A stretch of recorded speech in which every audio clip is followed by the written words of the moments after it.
Picture this. You're at a formal dinner. Someone clinks their glass and looks directly at you. Let's hear a toast. Suddenly, all eyes are on you. Maybe you're in a high-stakes meeting, and your boss turns and asks for your immediate take on a crisis. If your stomach just dropped, you aren't alone. This chart shows what Americans fear most. You'll see that public speaking ranks right alongside things like identity theft and surprise terrorist attacks. Roughly 85% of people experience intense anxiety when put on the spot. We can actually train our brains to handle that sudden spotlight. Over the next few minutes, we are going to walk through a 4-step framework to handle any impromptu speaking scenario. By the end, you'll put it to the test in a live exercise. Before we learn the steps, we have to deal with the panic.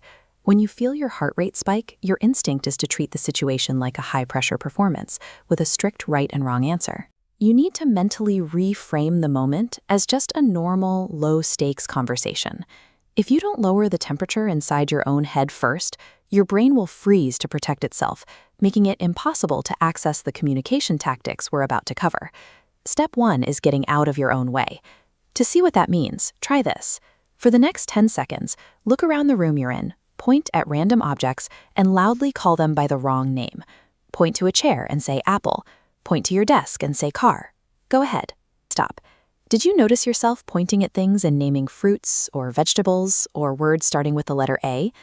As objects fly past your vision, your brain tries to help you win by creating categories or alphabetical patterns to maintain control. We call this stockpiling. It's the intense desire to pre-plan the perfect, clever answer before you even open your mouth. Under pressure, the effort of trying to be brilliant is what actually causes you to stumble. In the world of improvisation, there is a maxim for defeating this instinct: dare to be dull. Instead of aiming for greatness, give yourself permission to be completely unclever. Lowering that internal bar removes the pressure of perfection, which paradoxically frees your brain to respond naturally and confidently. Step 2 is reframing the situation. Imagine someone hands you a beautifully wrapped, invisible gift box. You open it up, and you have to name the very first bizarre item you visualize inside, then immediately explain why it's a great gift. A frog leg. I knew I needed this because... Playing that game feels inventive and playful. When a boss or a client asks an unexpected question, our immediate reaction is to feel threatened, defensive, and evaluated. To shift out of that defensive posture, we borrow a second maxim from improv. Yes, this doesn't mean you have to agree with a bad idea. It means you accept the prompt itself as a chance to clarify and expand. You stop trying to protect yourself and start treating the interaction as a collaborative exploration. When you stop bracing for impact with a no mindset and adopt the openness of yes, you turn a hostile interrogation into a shared opportunity to connect with your audience. Step 3 is slowing down. Most of us listen just long enough to guess where a question is going, then we instantly tune out so we can start formulating our response. The third maxim flips an old cliché on its head. Don't just do something, stand there. Give yourself permission to pause.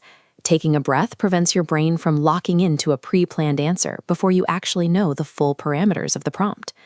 As a speaker, your job is to be in service to your audience. If you aren't actively and fully listening to what they are asking, you cannot fulfill that obligation. By forcing yourself to stand there and truly listen, you get out of your own head. It grounds you in the immediate reality of the question, preventing rambling, disconnected answers. Step 4 is structure. There is a psychological concept called processing fluency.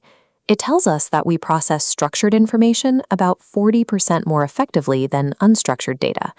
Think about how you memorize a 10-digit phone number. You don't try to remember a chaotic string of 10 random digits.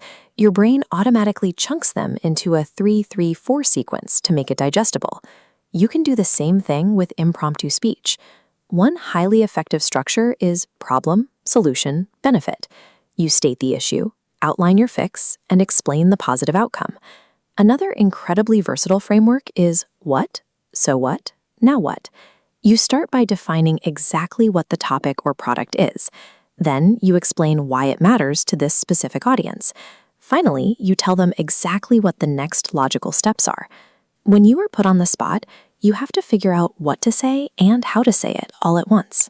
Relying on a rigid structure answers the how, offloading that massive cognitive burden, so you are free to focus entirely on the what. Now it's your turn.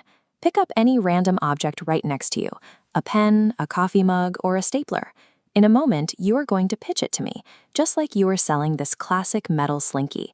You have exactly 30 seconds to spontaneously sell that object to the screen using the what, so what, now what framework. Tell me what it is, why it's important, and what I should do next. Ready? Go.